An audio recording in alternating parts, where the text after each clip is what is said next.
¿Cómo está, doctor? Muy buenas tardes. Muy buenas tardes, muchas gracias por esta oportunidad, señor periodista, y un saludo a toda la audiencia que nos escucha a través de su radio. Qué gusto de saludarlo, doctor Vladimir Cerrón. Estamos aquí con nuestra directora, la notaria de Lima, la doctora Clara Carnero Ábalos. Doctora Clara Carnero, quisiera que usted le dé la bienvenida al doctor, porque es médico, cirujano, el doctor Vladimir Cerrón, expresidente del gobierno regional de Junín. Sí, ¿cómo está, doctor Vladimir Cerrón? Tenemos un placer de poder enlazarnos con usted esta tarde y con nuestros radioescuchas lo puedan escuchar y saber sus propuestas de gobierno. Le damos la más cordial bienvenida esta tarde. Doctora Clara, muchas gracias, muy buenas tardes por esta bienvenida y estoy a sus órdenes.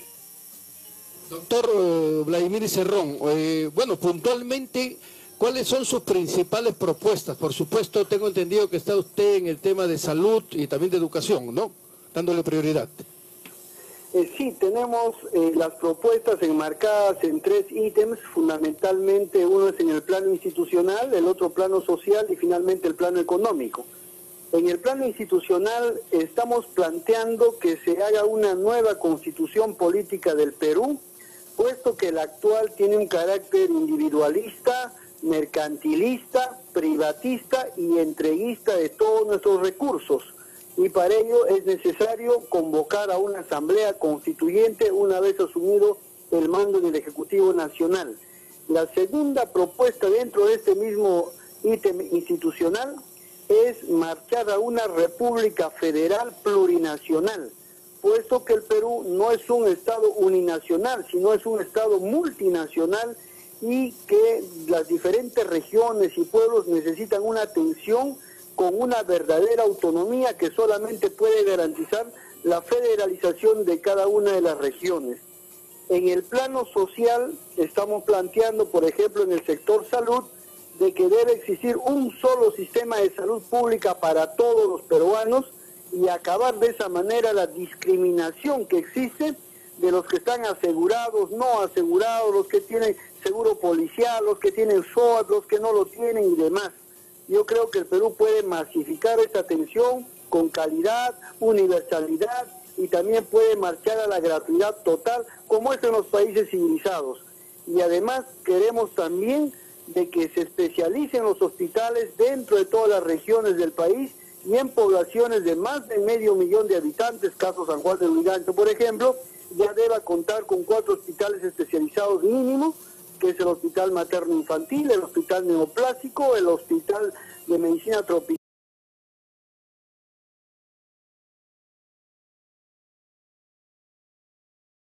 y un hospital de salud bucal. O sea, en todo el Perú no hay un hospital para la salud bucal. Es realmente algo muy preocupante. Y en el sector educación, que tenemos que erradicar el analfabetismo total, que tenemos 2.700.000 analfabetos, de los cuales el 84% son mujeres. Y además tenemos que elevar lógicamente el presupuesto a todo el sector de educación y salud con más del 10% del Producto Bruto Interno. Y en el plano económico, que es el último ítem que tenemos, es pues la recuperación de todos nuestros recursos naturales, el sector minero, hidroenergético y petróleo y el sector hidroenergético, con el tema de la nacionalización de los principales recursos estratégicos. Además de esto, necesitamos invertir la proporción del reparto de utilidades o ganancias tras la explotación. En este momento el 70% se lo está llevando el privado y deja al Estado en impuesto a la renta solamente el 30%. Esto debe invertirse totalmente, haciendo que el Estado peruano sea acreedor del 70%, como lo ha hecho Ecuador, como lo hace Bolivia, para que todo ese dinero vaya ¿a qué? A generar industria, vaya a generar empleo, vaya a fortalecer los sectores y sostenga los programas sociales que hasta el momento se vienen dando en el país. Eso es en resumen el programa de gobierno que tiene Perú Libertario, que lógicamente es más amplio en el tema de la seguridad, el tema de la corrupción, transporte y demás. ¿Y cómo afrontarían, doctor Vladimir, por ejemplo, lo que está sucediendo ahora con la economía que viene desde el plano externo? Es decir, tenemos ahora que se ha caído toda la bolsa en el mundo, están en un plazo, digamos, de negro, se ha caído la economía china, tenemos el barril a menos de $30. ¿Cómo van a afrontar ese tipo de factores externos? ¿Cómo lo afrontaría su gobierno? Justamente el cambio de la constitución política del país debe hacer que el Estado ya no esté regulado por el mercado, sino que el Estado regule al mercado. Segundo, debe hacer al Estado ya no acumulador de riqueza, como es hasta ahora el Perú, sino un Estado redistribuidor de riqueza. Y en ese concepto, ser un Estado que no crezca en dependencia de la demanda externa, sino más bien crezca en dependencia prioritaria de la demanda interna, fortaleciendo su mercado, porque el mercado interno es el que le da estabilidad a un país, y sobre todo el sector estatal, puesto que en el momento de crisis, como por ejemplo el que acaba de nombrar usted, los privados jamás ya invierten un solo centavo cuando se anuncia una crisis. Sin embargo, el Estado es el que tiene que asumir la crisis y tiene que invertir a favor del pueblo. Es por eso que nosotros debemos pasar ya del Estado vigilante y supervisor al Estado innovador, planificador, interventor, protector, empresario de todo lo que se genera a nivel nacional. Entonces, en este momento, el Estado, para usted, no está regulando el mercado de ninguna manera. Definitivamente el mercado está regulando al Estado aquí. Se puede ver en las cosas cotidianas. Por ejemplo, el Día de la Madre, cuando uno quiere ir a provincia, los carros ponen los precios que les da la gana y el Estado no dice a tanto debe bajar el precio. Por ejemplo, las clínicas te cobran todo lo que les da la gana y el Estado no pone ahí el patrón de los precios o los tarifarios que deba ser según su nivel de resolución. Es decir, estamos aquí en el oeste donde las reglas son la oferta y la demanda, y mientras sea rentable cualquier cosa dentro de estas dos reglas va a ser negocio. Por eso es que Lima y el Callao tienen un alto índice de criminalidad, producto de que la criminalidad y la inseguridad en un sistema neoliberal es un negocio. Saque su cuenta usted, existen 2.400 empresas de seguridad, ya que no tendrían razón de existir si es que no existiera delincuencia. ¿Y quiénes son los dueños de esas empresas? Generalmente son coroneles y generales retirados de la policía. Por tanto, mientras nosotros no cambiemos estas reglas, el Estado pues siempre va a ser, el pueblo siempre va a ser víctima de todo esto. Doctor Vladimir Cerrón, usted es médico cirujano y quería preguntar, así es, y sobre este martirio que pasamos todos los asegurados, aparte de que usted habla de construir varios hospitales, ¿no? ¿Cómo va a resolver este problema? ¿Cree usted que este problema de la atención a los asegurados, que es muy deficiente, por cierto, es un problema meramente administrativo, como lo aducen algunos? Para mí es un problema estructural del país. Ya el sistema capitalista neoliberal definitivamente le conviene la medicina curativa, porque ahí está el negocio. No le conviene la medicina preventiva. Por tanto, nosotros podemos reducir ese número de colas, ese tipo de malestar que pasan los pacientes, implementando la medicina preventiva. ¿Cómo se implementa esto? Poniendo un médico por cada 2.500 personas, es decir, un médico, digamos, en un par de manzanas. Se construye el consultorio y en el segundo piso se construye la vivienda del médico para que pueda atender, previniendo y curando las enfermedades de ese sector. Esto que te digo ya lo hemos hecho en Junín, hemos construido 47 consultorios que por 2.500 haría 100.000 asegurados, para poner una muestra. Entonces, el otro tema es que Salud está recibiendo 13.000 millones de soles al año, casi el 10% de nuestro presupuesto anual, como para que tenga colas, es para que dé una atención de calidad, frente al Ministerio de Salud que recibe solo 436 millones al año. Entonces, ¿en qué se ve el dinero del Seguro Social? Se da casualmente en la corrupción, porque ellos contratan servicios para mantenimiento de equipos cada 15 días, y es mentira pues que un equipo a los 15 días se deteriore. Entonces, por pasarle la franela, cobran 200, 300 mil soles y se reparten con el funcionario corrupto. Entonces, todas estas cosas tenemos que resolverlo con mano dura y con precisión y lógicamente con conocimiento de causa. Una curiosidad, ¿qué lleva a un neurocirujano a dedicarse a la política? ¿Qué lo llevó a usted a dedicarse a la política? Bueno, inicialmente yo pensé de que la medicina y la política era incompatible.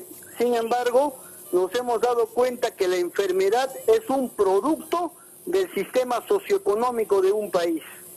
Si es que nosotros no resolvemos esas causales socioeconómicas, van a estar las enfermedades perennes. Por ejemplo, la tuberculosis está íntimamente ligada a la pobreza de una sociedad.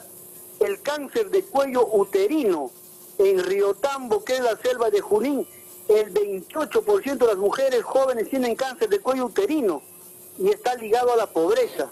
En tal sentido, si el médico realmente tiene una sensibilidad humana, tiene que ver más allá que los demás, y ese es el trabajo político. Y trabajar en el Perú, que es un paciente en cuidados intensivos, bueno, pues requiere una terapéutica inmediata que pueda fortalecer todo su organismo, todo su cuerpo y salir adelante. Ese es el fin con que tenemos que hacer, porque eso de que el zapatero solo hace zapatos, el médico solo cura pacientes, y ojo, que para hacer política solamente hay algunos políticos que ya los conocemos, eso es un cuento. Todo el mundo tiene derecho a participar en la vida política de una sociedad. Una curiosidad más, ¿por qué el nombre de su partido es Perú Libertario, teniendo en consideración que libertario significa anárquico, anarquista, el que defiende la libertad absoluta y por tanto la supresión de todo gobierno y de toda ley, y lo que usted desea justamente es ser gobierno y dictar leyes? ¿Qué lo llevó a ponerle ese nombre? El Jurado Nacional de Elecciones nunca tuvo el interés de inscribirnos. Nosotros fuimos el último partido en inscribir, y el mismo día teníamos que inscribir la plancha, ¿ya? Y el mismo día, pues, se tuvo que dar todo, ¿no? Y eso por 4 plantones que se hicieron. El nombre inicial era Perú Libre. Sin embargo, nos obligó a cambiar el nombre, y el nombre en consenso fue Libertario. Y es así como el partido se llama Perú Libertario, y esa es la razón. Y nosotros entendemos lo de libertario no al sentido que usted ha mencionado, sino lo vemos asociado a la libertad del hombre, a la libertad de pensamiento, a la libertad de acción, a liberarnos de todo el sometimiento extranjero y de muchas cosas más. Lo que pasa es que el uso extendido es ese, ¿no? El uso extendido es el anarquismo, es más bien en eso era lo que creían los guerrilleros en el movimiento libertario, ¿no? O sea, por eso me llamó mucho la atención que tuviese ese... Y yo quería acotar también, disculpe, doctora, sí, y doctor Vladimir Cerrón. El doctor Vladimir Cerrón, tengo entendido que ha estudiado en Cuba, medicina, ha estado más de cerca de 15 años, ¿no? Tiene especialidades, ¿no? Desde luego, pero hasta donde sé, siempre ha sido un hombre de izquierda, ¿no? Que mi pregunta es, doctor Vladimir Cerrón, ¿sigue siendo usted un hombre de izquierda? ¿De qué izquierda? Porque tengo entendido que hay una izquierda de centro, una izquierda de ultra izquierda, una izquierda moderada, en fin. ¿Cómo se autocalifica usted políticamente, doctor? Yo soy un hombre de izquierda socialista, no soy un hombre de centro izquierda, y el que se quiere enmascarar como independiente, centro izquierda, es el que después quiere justificar más adelante otras cosas como para no cumplirlas. Yo soy de la izquierda socialista, que le doy al Perú una opción distinta de ver el problema, y también le doy la opción de resolver el problema de manera distinta. Doctor Vladimir Cerrón, acá tenemos a la congresista Rosa Mávila, que ha estado también con nosotros, está escuchándolo, y ella quisiera hacerle alguna pregunta, si le permite, por favor. Encantado, es un placer. Bueno. ¿Cómo está, doctor Cerrón? Buenas tardes. Buenas tardes, congresista. Yo simplemente quisiera comentarle algunos temas políticos y algunos temas ideológicos. En su propuesta he escuchado de una república federal plurinacional. Correcto. Creo, señor, que esa no es una apuesta mayoritaria, por lo menos en los sectores políticos existentes en el país, que hablamos de un Estado, por ejemplo, en el caso del Partido Humanista, un Estado centralizado, de un Estado central, pero con descentralización, ¿no es cierto? Pero no de un Estado federativo. Quisiera saber bajo qué argumentatividad hay esta propuesta en su plataforma política. Y en segundo lugar, quisiera preguntarle también, porque usted ha respondido a la digna notaria que nos está entrevistando acá en Latina, que para usted la modificación constitucional en materia económica implica inmediatamente una modificación económica productiva. ¿Es tanto así? O sea, una modificación normativa, por ejemplo, de las características de la economía, va a implicar de hecho un cambio de la economía que sabemos que no es social de mercado, efectivamente es neoliberal, por ponerle una caracterización política, pero de hecho el cambio constitucional va a implicar rápidamente un cambio de modelo económico. Nosotros, por ejemplo, hablamos de una apuesta de diversificación productiva, una apuesta de desarrollo industrial, de un plan que se extiende al agroexportación, la pesca, las finanzas, el turismo en sus diversas modalidades, generando cadenas de valor desde los pequeños productores comunales. Yo quisiera saber cómo sustenta usted una economía distinta a la economía extractiva que ha criticado. Muchas gracias. Muchas gracias. En cuanto al tema de la descentralización, nosotros creemos que la descentralización en el país debe culminar con los estados federados o los estados, las comunidades autónomas, como se llama también en España. ¿Por qué decimos esto? Le voy a poner el ejemplo de una de las regiones más pobres que tiene el país, Huancavelica. Huancavelica está produciendo 4.300 millones de soles anualmente como contribución al Producto Bruto Interno. Y solamente por la central hidroeléctrica del Mantaro contribuye con 883 millones de soles.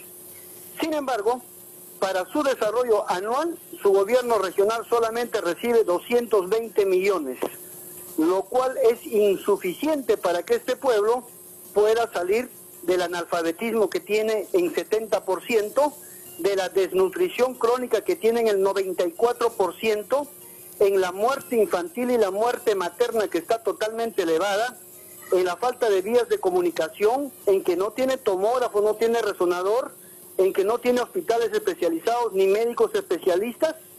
Entonces, ¿qué sería si Huancavelica manejara todos esos millones que produce y devengaría al gobierno central el 30% para que haga las políticas rectoras, que es para eso el gobierno central, y el resto lo hagan esos pueblos? Estoy seguro que Huancavelica hubiera salido del subdesarrollo hace muchísimo tiempo. Y eso es el problema, que los que están en la capital no lo ven ni lo viven. Por eso es que Perú Libertad es un partido provinciano que lleva la voz de la descentralización, que no lo lleva ningún partido y menos los de derecha. Ahora bien, ¿cómo hacemos para cambiar la política económica? Definitivamente Permítame, doctor Cerrón, antes de pasar a la respuesta a la segunda pregunta, permítame por favor una repregunta. Sí, entonces, sí, ¿usted cree que para impulsar descentralizadamente el país, para motorizar la economía regional, en el caso huancavelicano, por ejemplo, para promover el trabajo, entiendo, de la industria alpaquera, el desarrollo agrario, el desarrollo industrial, para hacer una respuesta no centralista al desarrollo desigual en el Perú, necesariamente tenemos que ir a un Estado federativo? ¿O no podemos reorganizar la estructura del Estado, reformar el Estado con una visión descentralista, pero que no implique una autarquía, un desglose de las regiones en estados federativos? Doctores, disculpen, como el tiempo nos está ganando, ya estamos a 3 minutos nada más del término del programa, yo quisiera, con la venia de nuestra directora, la doctora Clara Carnero, quizás para unas 2 o 3 semanitas coordinar, ¿no?, una conversación entre, ya incito aquí personalmente, lógicamente entre la doctora Rosa Mavila y con el doctor Vladimir Cerrón. ¿Qué les parece? ¿Los comprometemos? Encantado, encantado. Solamente un par de palabritas, si me permite. Sí, doctor, siga nomás. Sí, solamente decirle que el Estado, lejos de ver al Perú profundo, se ha vuelto más centralista. La congresista sabrá que el año fiscal 2015 el gobierno central ha manejado el 65% del presupuesto del Estado, y para este año 2016 está manejando el 74%, y lógicamente eso va en detrimento del desarrollo de los pueblos alejados del Perú y del Perú profundo. Entonces, si este Estado no tiene el interés de descentralizar, definitivamente el Perú siempre va a ser un caldo de cultivo de inequidades y lógicamente de sociedades dentro del Perú a veces irreconciliables. Nosotros queremos el reparto de los beneficios de la patria de manera equitativa, y lógicamente acepto la invitación más adelante. Muchas gracias. Sí, gracias a usted, doctor Vladimir Cerrón. Esperamos tenerlo por acá nuevamente. Candidato a la presidencia por el Partido Perú Libertario, ¿no? Así es. Perú Libertario. Perfectamente, doctor Vladimir Cerrón, muchísimas gracias. También las gracias a la candidata a la primera vicepresidencia de la República, a la